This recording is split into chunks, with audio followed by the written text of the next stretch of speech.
This is Richard back at you. We're working on this 98 Chevy here. Pretty cool truck. Come in with no reverse. But man, they got some wheels on this thing that stick out. Barely got it on my lift. I didn't think it was gonna. Pretty crazy. 4-wheel drive. Beautiful truck.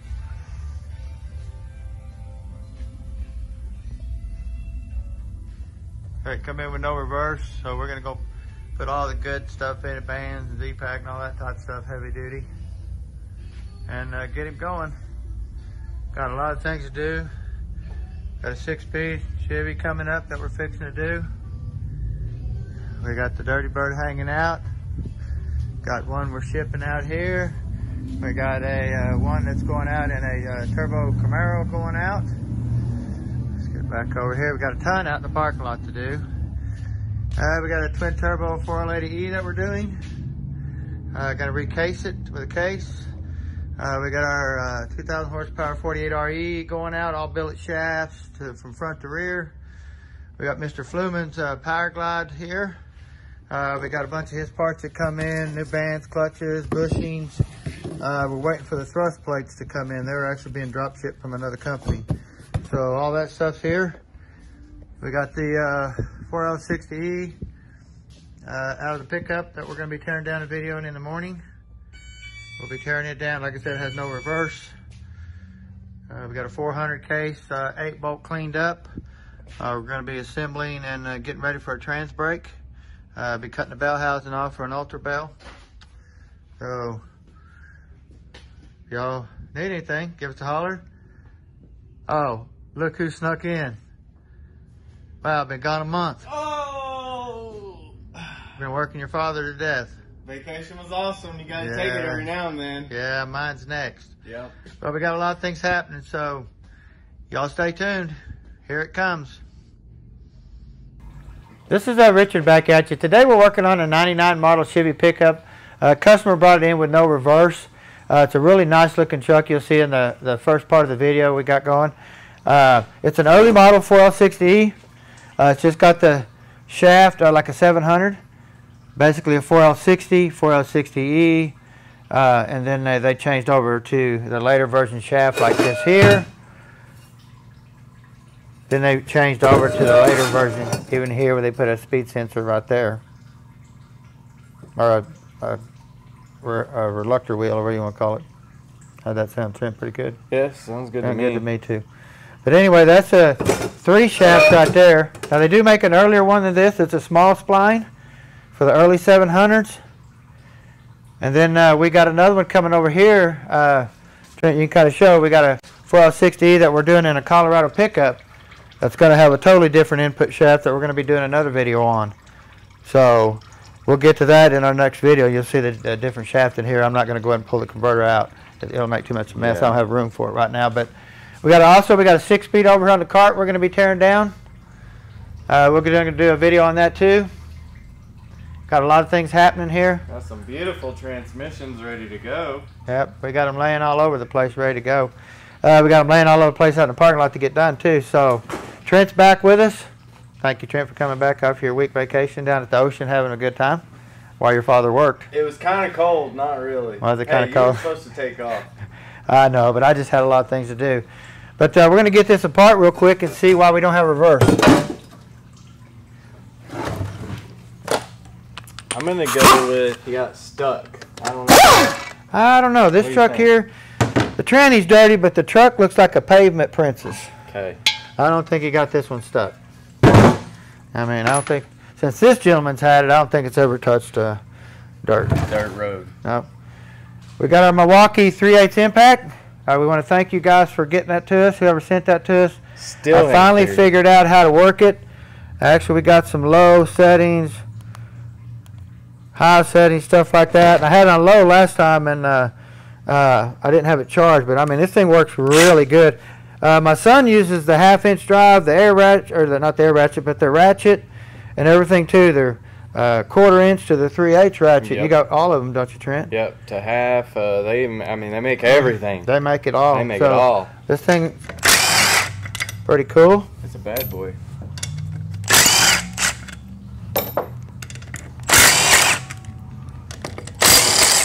I mean, these. Oh, it's over here. Now, I got people say that it won't work in oil. Well, this is a brushless system right here on that thing. So I think I'm going to have to dip it in a bucket of oil and pull it out and see if it'll work. What do y'all think? I bet it'll keep working. But I have a brush style drill that, I mean, I've soaked it many a times in solvent. I've actually blew it off with solvent and air just to clean it. Kind of smokes a little bit when I first hit it, but it actually keeps working. Now this just got your standard servo here. Now this truck, it might get a Corvette servo. We're really not for sure.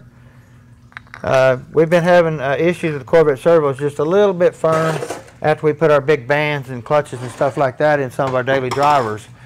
So we'll put it in, drive it. If we don't like it, we pull it right back out. Don't take just a few seconds to put on the lift and pull it out. So, but we do want to give them the best of everything that we can give them. Got your front seal retainer here. Stator doesn't look like it's trying to strip out or anything like that. Still looks pretty decent. Got your lockup O-ring. It's shrunk into the groove. This right here will give you a P1870 code, just this lockup O-ring right there being hard and stuck in the groove down in there. You'll physically lose lockup just because of that. So you always want to put a fresh one there. That's basically why they got away from this shaft here and went to the later version, to give you a bigger O-ring here and then move the spline to the end. So now you have a massive O-ring that doesn't ever shrink into the groove. See, so one of GM's better ideas for sure. Hit that impact again. Come on, I want to hear it. Well, sounds pretty salty. I should have tightened it. Pan's actually pretty clean. Got some flakes through there. That's probably where hopefully our shell just stripped or broke or something like that. I'm not sure how many miles is on it. But fluid's really varnished up. I mean, it almost looks like worse than motor. Not as bad as motor oil, but pretty dang close. Kind of looks like diesel oil, maybe. You could use it as motor oil, probably. Yes. Somebody was talking about how long a transmission will last with water in it. Seriously. Did they? Yeah. Somebody asked that question? They were asking. Well, that's funny you'll ask. We might do that.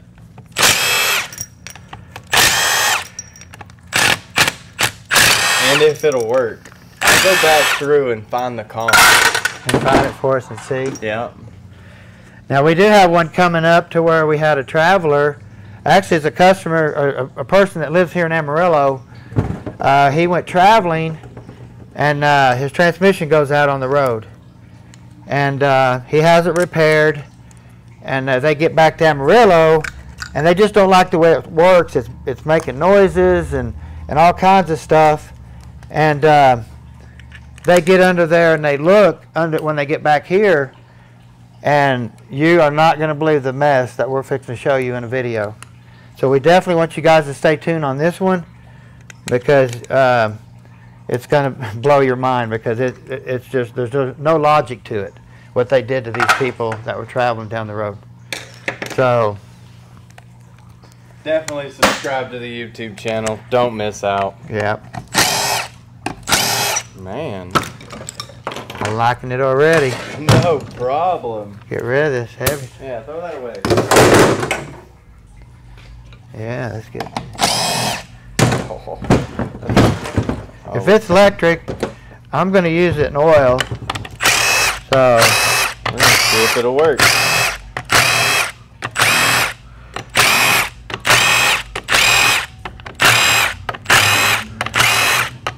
I mean, there's no brushes in it, so it physically should work. You should be able to submerge it, take it out, and hit it, and it ought to just work. Truthfully. Truthfully, it should. My ones that have brushes in it, they just smoke a little bit and just take off working. But this one here, it don't have no reason to smoke. Nope. It ought to just keep on working. Oh man. That's funny. I mean, no problem. Take it right off. Excited. Okay, now you gotta start making impact noises because it's too quiet. Uh-oh. Yeah, I've had people tell me they like the air. Some people tell me they're going to like this, so it's going to be kind of hard to say. Wing, wing! We'll see. But we're going to try it. That's awesome. And we're going to work it to death and see. We appreciate whoever sent it to us. There's no modification to the lockup valve or anything like that. It's just floating around in there. Hit it one more time. Can you see? There we go, yep. See?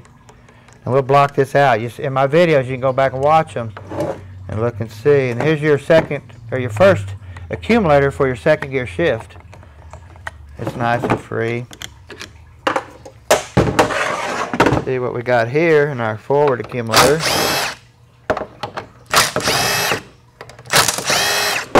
Yeah, when I first took this thing out of the package, I didn't have it turned. I didn't know how to work it. I had it on low, and I thought the battery was dead. The battery, I think, was actually up. I just had it on low. Got a plastic forward accumulator piston. A little bit of wear there. We always replace these no matter what. I mean, they're just not a good idea to start with. Always want to look at your bore here too. Make sure this ain't all scratched up. You don't see much scratching with aluminum piston or a plastic piston, but you do see it with aluminum if the piston is wore out. The seal physically keeps the piston from rubbing metal, you know, aluminum to aluminum or plastic to aluminum. So, but if this gets worn and the seal shrinks, then you start getting this plastic piston touching the outer surface here and wearing it. So that's why you want to look at that. Same way with this accumulator right here, your intermediate accumulator.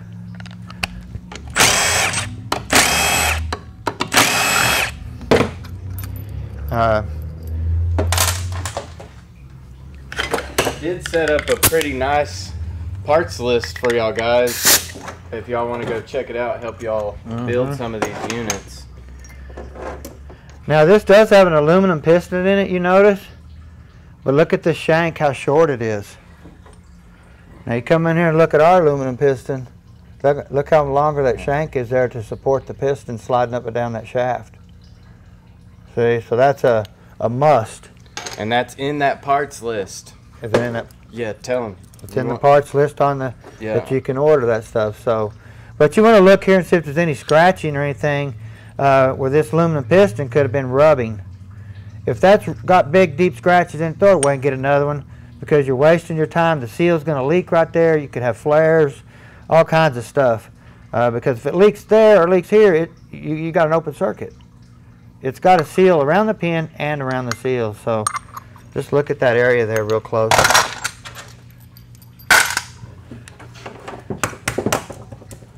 No sense in getting in a hurry. No. Always check your connector for fluid, any bent pins or anything like that. Your solenoid right here, when you clean it, it should shake. Oh. Here you got your check balls all in here. Oop, there goes one.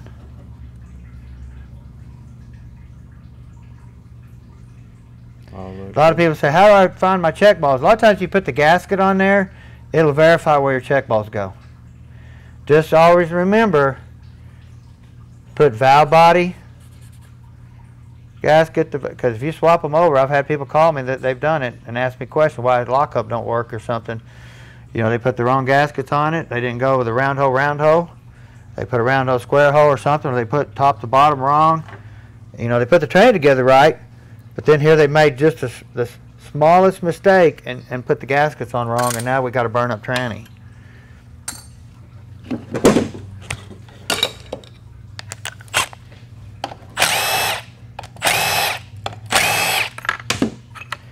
I know Milwaukee impact working good. I'm telling you, put me to sleep. It's quiet. I mean, it's really quiet. Got a lot of power. Need to bang on something. But you can see this plate here starting to get a little bit of wear where the check balls are beating on it pretty firm. A lot of people think these plates are wore out, but man, let me tell you what, they're not. Even with wear like that, that plate's still a good plate. I mean, people spend a lot of money buying plates when they don't have to. So. Not bad. Got your 4th gear accumulator here. Like I say, we always block these on every ones we do. We get rid of the old spring, throw it in the old trash can. Go back with another piston on top with about a 30,000 shim. Just basically stack it up where it's flush. Please don't beat a hole in the check ball in the case right there and ruin the case. There's a lot of people out there doing that, but that's in that parts list too. I'm gonna go buy 2 of them.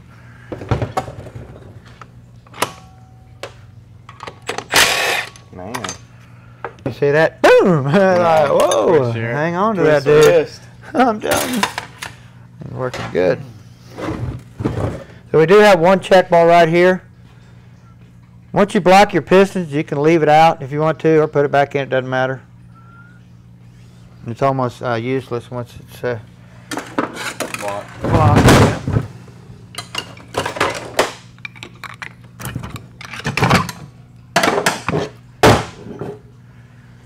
The filter is pretty dirty. I mean, you can tell, kind of drained out now. You can kind of see a little bit of filter flake in there. Yeah.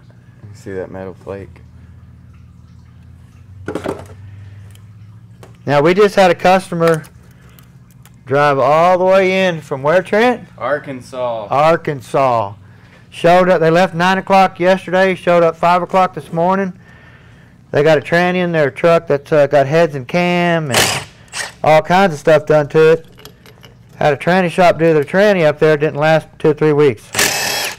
Right off the bat, it's out, he said. And, you know, paid them good money. And here we are. Really good people come in, sat down for about an hour, had a good time talking to them. Really awesome people. So you want to look at your pump stator right here, look for any wear. Now if you notice, that is a scratch all the way to there and it's deep. So that's one big, even though you put new paddles in here, that's one big leak all the time from here to here. You're going to see that probably in the gauge if you put a pressure gauge on it. Most of you guys don't know what a pressure gauge is, but we put one on almost every one unit that we do. So it's crazy that it got it in there right on the edge. But I got a piece of trash in one of these paddles, and it just kept going around. You can kind of see it here. Yep. See that stuff? And that's what caused that groove. But once we put it all back together, that groove can't be in there. It's in the worst place if ever that it could have a scratch. We actually, when I was first training Trent on how to build, he accidentally left one of these paddles out when he built the tranny. And when you have a circuit here to circuit here, and you leave that paddle out, and you stick this in there, you opened it from here to here. That paddle keeps it closed every time. See that? So if you leave one out, you open that circuit from here to here every time.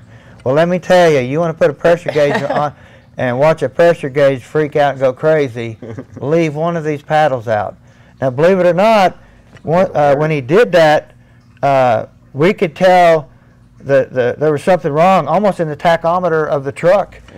We could see the tach almost doing this, shaking like this, just because Trent accidentally left that one paddle out. I put a pressure gauge on it, and bam, there it was. My old gauge was just whacking just like that, back and forth like that. And we took it apart, and that's what we found right there. So don't do that. Don't do that. That's a no-no. Real easy to do.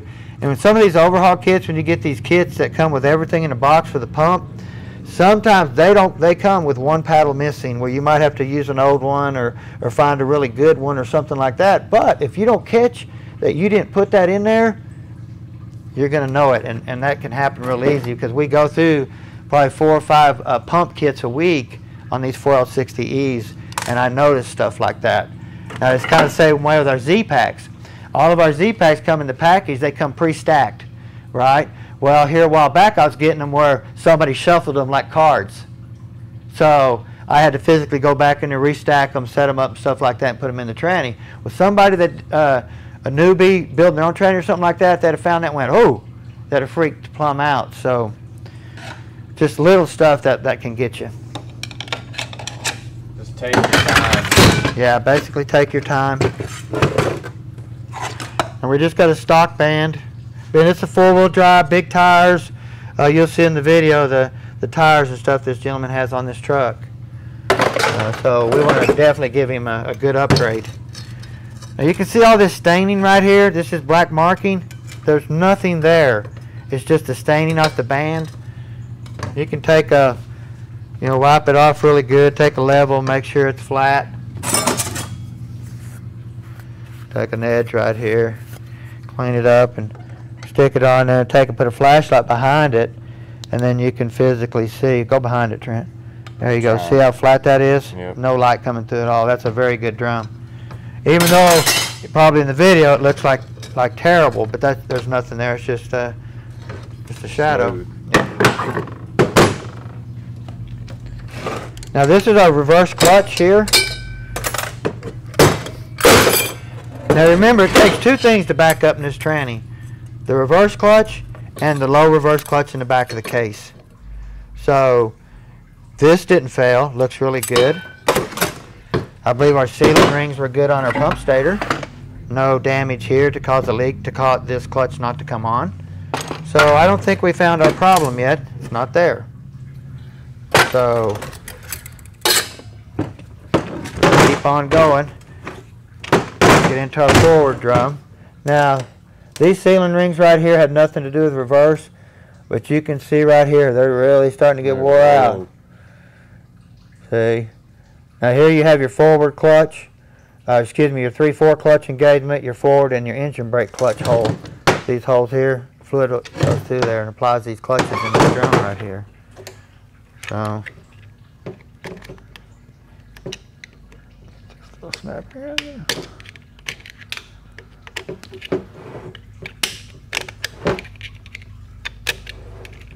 Somebody said they bought a toolbox with old screwdrivers in them, that they had those notches in them, and I told him there's probably so much experience behind them screwdrivers. Yeah. He didn't know what it was ever for until he seen our videos.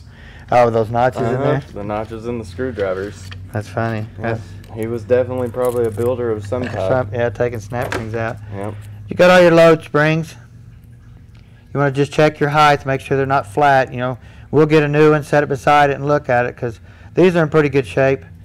But somebody at home won't know the difference between good or bad. So anytime you get an overhaul kit, just get you some of these and put them in there, because 90% of the time they're wore out.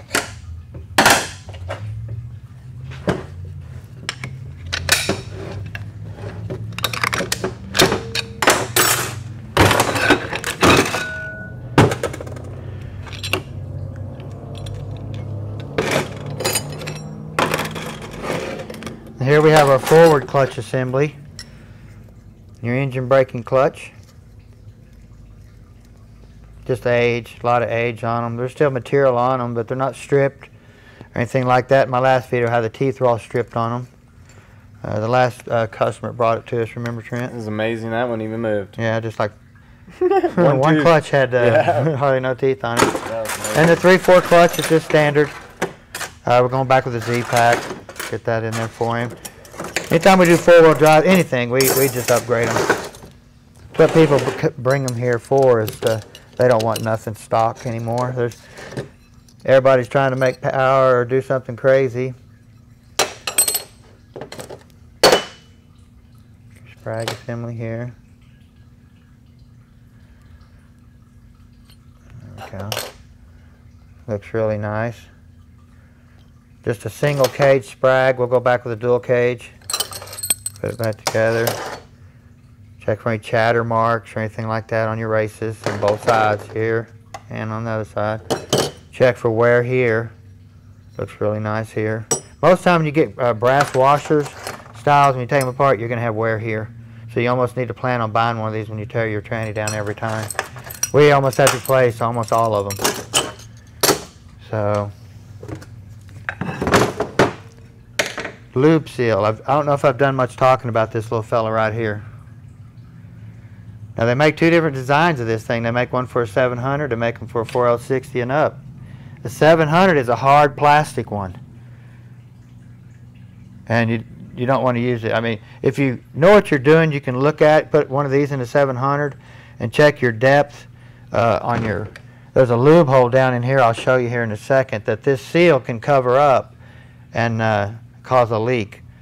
So, but this thing here, if you leave this out, you just cut your lubrication off going to the back of the tranny, because this tranny lubricates from the front to the rear. So your lube oil comes through this hole right here. See that hole? Yep. This seal seals it to that shaft, and now your lube oil goes down that hole there and sprays in all your gearing on the back, on the bottom back there. So I had a gentleman asking how you set the clearance up on these and stuff, and they don't make a lot of different washers here. They make 69, 68, 67. So, and a lot of these have wear. You want to look for them. A lot of them have to be replaced. But if you notice, there's your thickness right there. It's a 70. So, check this bearing here for any wear. If you have any whining or anything, you take it out. You want to check this bearing, because I'm telling you, this thing here, whining parking neutral. And you think it's a pump whine, and it's not. It's that bearing right there. Got your band anchor. Got your forward sun gear. Want to check for any type of pitting on both sides.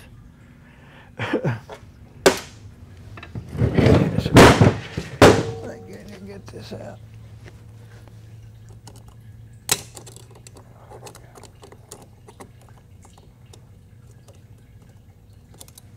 He's cheating. I'm cheating. He must practice. So we got our forward planetary out of here. We'll check for any wear back and forth for your thrust washers, or see if there's any wobbling. Check here for rough surface where your bushing runs, your bearing. Of course, we're going to upgrade this to a roller bearing, being it's a four-wheel drive. Actually, we do every one of them, whether two-wheel drive or four-wheel drive, doesn't matter. But we get rid of the thrust washer style. So now we're going to get in here to our shell, and there's our reverse problem. Now, I want to show you, if you look here, That's funny. that blew the snap ring off. Uh-huh. It blew the snap ring off here too. Oh, yep. Okay. But it had just enough on more of this there to grab it, but that thing is just stripped out. Wow. Here we go, people. Once it went into there, it had enough here to, Right. baby. Actually, it probably doesn't. Maybe a little. I was trying to give him some. But it's totally close. stripped. We'll put a hardened one in there, which is our hardened shell. Here, it goes in here. Nice. They harden this up where we don't have no stripping or anything like that anymore. So.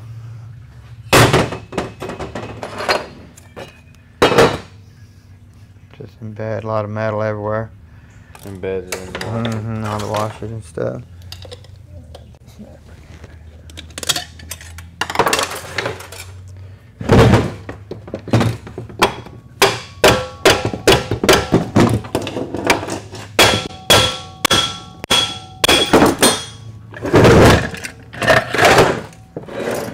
Of course, the first thing I do when I take that out, I reach in here and I grab for this. Every time. If it ain't there, it's usually stuck in the case. You can reach in and grab it. Pull it out, grab your bearing, check it. Come in here and pull your support off. Look, put your sprag in or race. Looks really nice. Scotch brought that up really nice. Scotch Brad is your friend? Yes, sir. Dang, I need to put that in our parts list. What am I thinking? Yeah, there you go, Trent. So, what we do is we buy these big sheets like this. Yep. When we can get it. They've been hard to get lately, but every time I find them, I buy every one on the shelf. Sorry, guys. That's probably why they're hard to get. Come on, Dad. Man. I'm sorry. It's not like, I won't say it. He's not buying all the toilet paper. Yeah, I'm not buying all the toilet paper. But anyway, low reverse clutch looks really good still. I mean, they're wore, stuff like that. It's got the wave in it, which we'll leave it in this one here because he's not a hot rodder. Anything like that, we don't want no harsh reverse engagement, especially in a four-wheel drive because you got a lot of play, slack, and all your drivetrain and stuff like that. So when he'd put it in reverse, we left this out. He would really know it, be unhappy. I got a question for you. Customer wanted to know, in just driving it, putting it in drive, he's not going to be manually shifting it.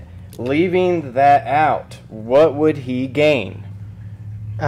He would probably gain. Is he going to be manually shifting it, you said? No manually shifting. He's not going to be gaining anything at all. Okay. No gain. Now, this is just, we take it out for manually shifting only because we're bringing our band on so much faster in the modifications we do to it. We want that clutch. No more than that piston moves, we want that clutch off. We don't want it coming off slow with the relax of that wave plate. So that's why we do that. I mean, you'll see a big difference in the band life and stuff like that too. So it works really good. But no, physically, he might get some longevity out of it, maybe. But other than that, we just do mainly that for drag racing, manual shifting all the time and stuff like that. So. Thank you. Yes, sir. We get this Planet. I mean, you mainly want to go around here and make sure that none of these wobble. If one wobbles, it's no good. Throw it away.